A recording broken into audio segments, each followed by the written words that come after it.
समाज में हमेशा से औरतों का शोषण होता आया है। कुछ कहानियां दब गई, कुछ कहानियों ने इतिहास रचा। उनमें से ही एक कहानी है शाहबानो बेगम की, जिन्होंने अपने हक की लड़ाई लड़ी। नमस्कार साथियों, मैं तारा, पढ़ाकू A to Z में आपका स्वागत है। तो वीडियो को जल्द से जल्द लाइक कर दीजिए और चैनल को सब्सक्राइब कर दीजिए। तो चलिए देखते हैं क्या था शाहबानो केस और सुप्रीम कोर्ट ने इनके ऊपर क्या निर्णय लिया। साल 1932 में इंदौर की शाहबानो नाम की एक लड़की रहती हैं, जिनका निकाह होता है वकील मोहम्मद अहमद खान से। 5 बच्चे होते हैं, एक लंबी शादी चलती है और फिर अचानक से साल 1978 में 62 साल की उम्र में उन्हें कहा जाता है तलाक तलाक तलाक। इद्दत के 3 महीने का खर्च दिया जाता है और फिर कहा गया कि अब मेरा तुमसे कोई संबंध नहीं है।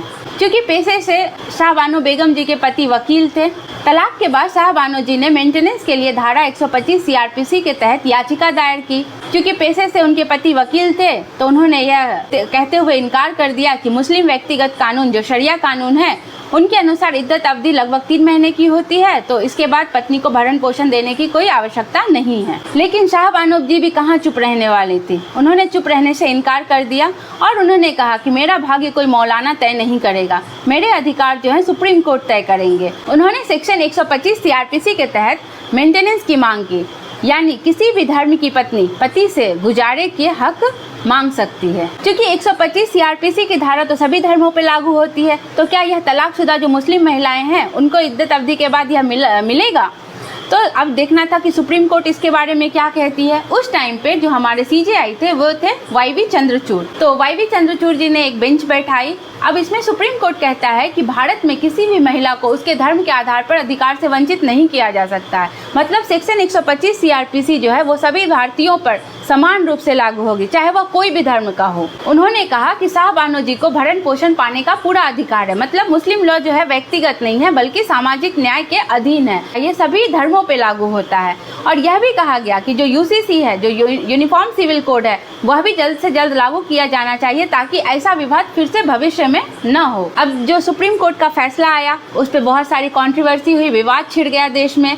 इस निर्णय का जो सुप्रीम कोर्ट ने निर्णय दिया उस पर मुस्लिम संगठनों ने बहुत कड़ा विरोध किया। उनका तर्क था कि यह निर्णय मुस्लिम शरीयत कानून के हस्तक्षेप में है, वो उनके ऊपर कोई फैसला नहीं सुना सकती। विरोध के चलते सरकार पर दबाव भी बढ़ा और धार्मिक भावनाओं के ठेस पहुंचने की बात कही गई। और उस टाइम हमारे जो सेंट्रल में सरकार थी वो राजीव गांधी जी की थी, उनके ऊपर बहुत दबाव बना इस चीज़ का। इतनी ताकत किसी भी सरकार के पास नहीं थी उस टाइम पे, लेकिन उनके पास 400+ सीटें थी, लेकिन इनके पास ये ताकत नहीं थी कि जो सुप्रीम कोर्ट ने फैसला दिया उसे अपहोल्ड कर सके। लेकिन फैसले को अपहोल्ड करने की जगह उन्होंने क्या किया, संसद में एक नया बिल लाया जो कि Muslim women protection of right on divorce act 1986 कहा गया। तो ये क्या था Muslim women protection of right on divorce act? इस कानून में कहा गया कि जो तलाकशुदा मुस्लिम महिला हैं वो केवल इद्दत अवधि के दौरान ही मेंटेनेंस उन्हें मिलेगा। इससे सुप्रीम कोर्ट का जो निर्णय था वो तो पूरी तरह पलट गया। शाहबानो जी ने इतनी लड़ाई लड़ी कि हर एक मुस्लिम महिला को ये समान संरक्षण मिले, लेकिन सुप्रीम कोर्ट के इस फैसले को राजीव गांधी सरकार ने पूरी तरह से बदल दिया। क्योंकि यहाँ पे क्या हुआ, मुस्लिम जो संगठन थे उनके ऊपर बहुत ज़्यादा दबाव बढ़ने लगा। कुछ वोट बैंक की भी बातें थी, उन्हें लगा कि जो मुस्लिम वोट बैंक है वो कम हो जाएंगे। इसके कारण राजीव गांधी जी को बहुत आलोचनाएं भी झेलनी पड़ी। तभी देखिए, जब कुछ अच्छा होता है तो कुछ बुरा भी होता है। ये तो थी बुरी बातें जो कि कानून को पलट दिया गया, लेकिन अच्छी बात ये भी थी कि मुस्लिम महिलाओं के अधिकारों पर एक चर्चा का नया अध्याय भी शुरू हो गया। इसके बाद जो है नेशनल लेवल पे यूनिफॉर्म सिविल कोड जो है उस पर बहस छिड़ने लगी कि जल्द से जल्द UCC लागू किया जाना चाहिए।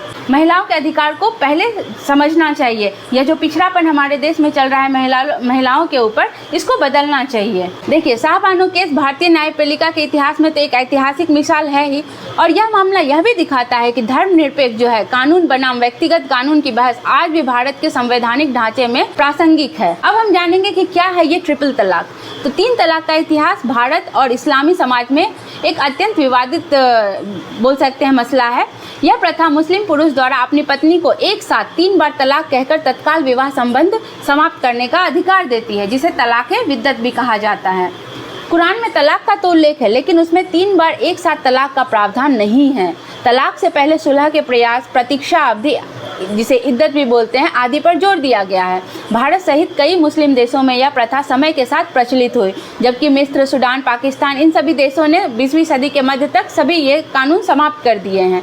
भारत में 1937 के मुस्लिम पर्सनल लॉ जो शरीयत कानून है उसके तहत ट्रिपल तलाक को मान्यता मिली थी। 1937 में इन्हें मान्यता मिली थी, लेकिन शाहबानो केस और सुप्रीम कोर्ट के फैसले के बाद भारत में यह बहुत तेजी से उभरा कि कैसे ट्रिपल तलाक को बंद किया जाए, कैसे महिलाओं के अधिकार को उनसे छीना न जाए। तो शाहबानो केस के बाद कोर्ट ने न्याय और संवैधानिक अधिकारों को सर्वोपरि रखा, लेकिन राजीव गांधी सरकार ने तो इसे पलट दिया।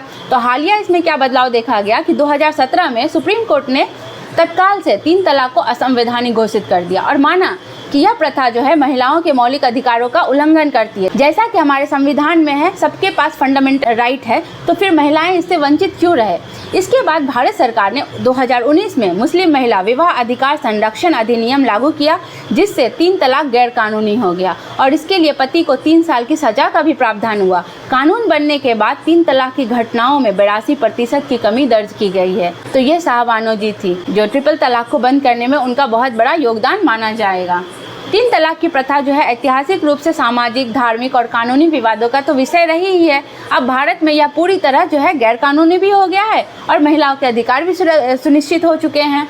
अब हम थोड़ी सी बात कर लेंगे यूसीसी की भी। क्या है ये uniform civil code? Shahbano case के बाद सुप्रीम कोर्ट ने यूसीसी को भी लागू करने पे बहुत जोर डाला ताकि महिलाओं को अधिकार समान हो सके। तो हाल ही के वर्षों में उत्तराखंड ने राज्य स्तर पर यूसीसी लागू कर दिया। गोवा में पहले से ही राज्य स्तरीय पे यूसीसी लागू था। तो यूसीसी की मांग भी बहुत जोरों से पकड़ी हुई है भारत देश में। यह एक समान और न्यायपूर्ण समाज की दिशा में मानी जाती है अगर यूसीसी लागू होता है। लेकिन भारत की क्या है कि सांस्कृतिक धार्मिक विविधता के कारण इसका विरोध भी बहुत होता है।